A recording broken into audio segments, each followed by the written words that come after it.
La rédaction d'entraide a pu tester ce nouveau système intelligent de freinage et mesurer son impact sur les distances de freinage du tracteur.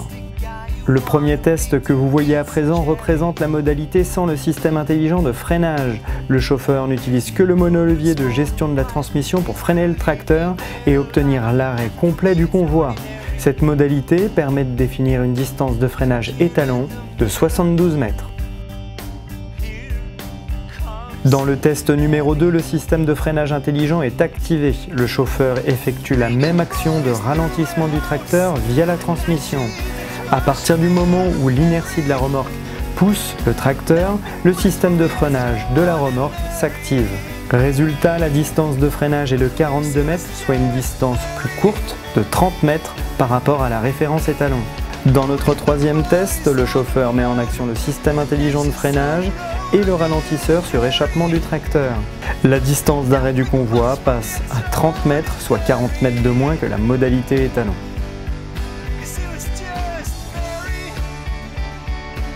Le système de freinage intelligent permet donc d'aider le convoi à ralentir en soulageant la transmission du tracteur de la poussée de la remorque grâce à l'activation du système de freinage de cette dernière. Dans les phases de ralentissement, sans le système, dès qu'on veut ralentir, donc on tire la poignée, on lève le pied de la pédale d'avancement, c'est l'ensemble moteur-transmission qui encaisse tous les efforts de ralentissement du convoi. Et donc le tracteur, qui lui est dimensionné pour à peu près 16 tonnes de poids en charge avec ses outils portés, il se retrouve avec l'élan d'un convoi de 40 tonnes. Donc un dispositif qui va aider le convoi dans les phases de ralentissement. On ne parle pas de freinage, on ne parle pas d'utilisation des pédales de frein et d'arrêt d'urgence.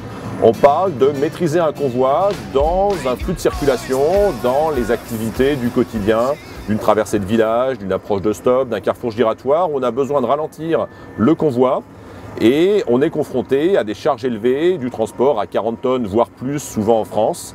Et les transmissions à variation continue ont parfois, par rapport à la transmission full power shift, moins d'effets de retenue et donc des effets d'entraînement, d'inertie nettement supérieurs à des transmissions full power shift.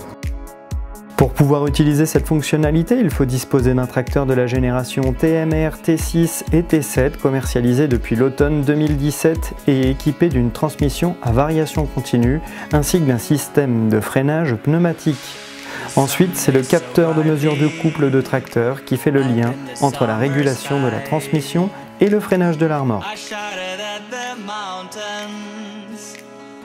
On va retrouver sur le tracteur le capteur de mesure de couple qui est situé entre le moteur et la transmission, qui nous sert à délivrer la puissance additionnelle EPM dans les situations de transport sur les tracteurs qui en sont équipés.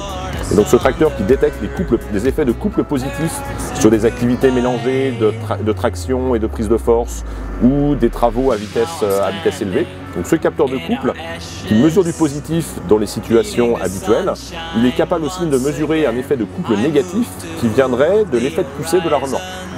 Et donc le but ou le principe du système de freinage intelligent de remorque, c'est de supprimer cet effet de couple négatif et uniquement cela. Donc le tracteur va ralentir son propre poids et l'effet de poussée de la remorque, mesuré par ce capteur de couple, va être supprimé en envoyant un petit peu d'air dans les freins. C'est ce qu'on illustre ici avec ce dispositif. On envoie un tout petit peu d'air dans la remorque, simplement avec le résultat d'annuler la poussée. Là, je prends un petit peu d'élan. Je suis en approche de giratoire. Je commence à ralentir. Et on voit ici, mes feux s'allument, j'envoie un petit peu d'air, environ un bar d'air, dans la remorque, juste pour participer au ralentissement. Et tout de suite, ça s'arrête. On revient à une situation avec une vitesse ralentie, sans avoir utilisé les freins du tracteur et en retrouvant une nervosité, une réactivité à la décélération qui s'approche du comportement du tracteur, seul ou avec des outils portés. C'est un dispositif véritablement intéressant qui se rapproche de ce qui se fait dans le monde du poids lourd. Le seul regret que l'on peut avoir, c'est qu'il faille disposer d'un tracteur et d'une remorque très bien équipée pour pouvoir l'utiliser.